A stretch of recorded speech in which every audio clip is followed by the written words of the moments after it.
진실과 미스터리 경계에 있는 도마복음을 소개합니다. 너무 생경한 도마복음. 기독교 신자도 처음 들어보는 복음일지도 모릅니다. 왜냐하면 이단으로 취급받는 예수님 말씀으로 알려져 있으니까요. 과연 도마복음은 숨겨진 진리인가? 이단 문서인가요? 그리고 도마복음을 부정하는 이유는 무엇 때문일까요? 오늘은 기독교의 역사 속에서 오랜 논란과 신비를 간직한 문서로 남아있는 도마복음에 대하여 간단히 정리해 보겠습니다.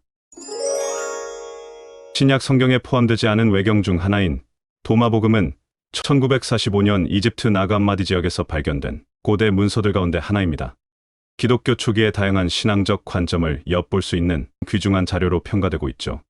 그러나 도마복음은 그 내용과 메시지로 인해 종교적, 신학적 논란의 중심에 서 있기도 합니다. 지금 도마복음의 주요 내용과 그에 얽힌 미스터리를 살펴보고 도마복음을 부정하는 이유에 대해 논의해 보겠습니다. 우선 도마복음의 주요 내용과 특징을 간단히 정리해 봅니다. 도마복음은 전통적인 신약 성경의 네 복음서인 마태, 마가, 누가, 요한복음과 달리 이야기나 서술적인 구조를 띠지 않고 114개의 짧은 예수의 말씀, 로기아로 구성되어 있습니다. 이는 예수의 가르침을 단순히 기록하거나 전하는 것을 넘어 더 개인적이고 내면적인 통찰을 요구하는 방식으로 쓰여져 있다는 점에서 독특합니다.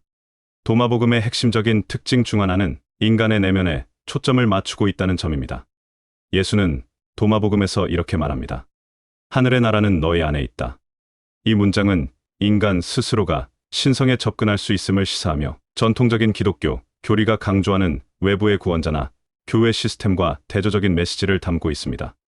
도마복음의 가르침은 개인적인 깨달음과 영적 성장에 중점을 두며 기존 복음서에서 다루는 구속사적 관점이나 예수의 부활에 대해 언급하지 않습니다. 또한 도마복음은 진리를 찾는 자는 그것을 발견할 것이며 발견한 자는 놀라게 될 것이다라는 가르침처럼 인간의 끊임없는 진리 탐구를 독려합니다. 이는 고대 영지주의 사상과도 연결되는 부분이 많습니다. 영지주의란 영적인 깨달음을 중시한 초기 신비한 기독교의 한 분파입니다.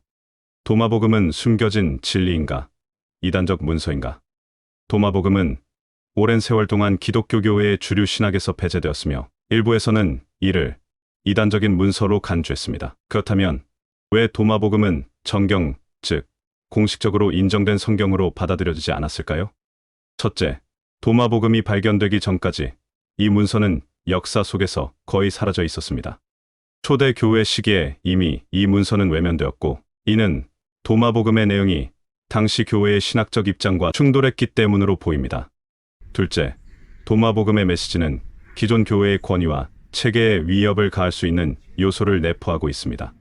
하늘의 나라는 너희 안에 있다라는 말처럼 도마복음은 인간의 내면적 구원을 강조하며 교회나 성례전, 즉 세례, 성찬 등을 통한 구원이라는 전통적 교리를 약화시킬 가능성을 품고 있었습니다.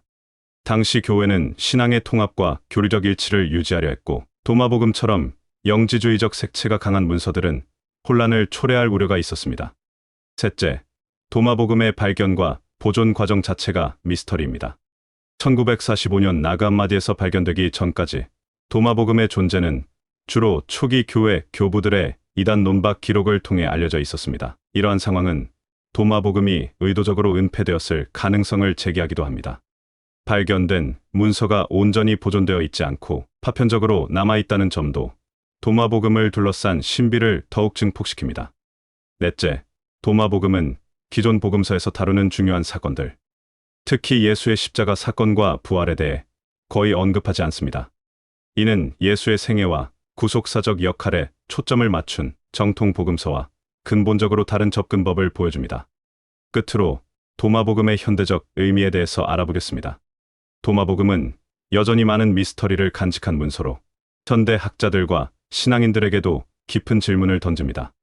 이 문서는 초기 기독교의 다양한 신앙적 풍경을 보여주는 동시에 진리는 무엇인가? 라는 근본적인 질문을 제기합니다.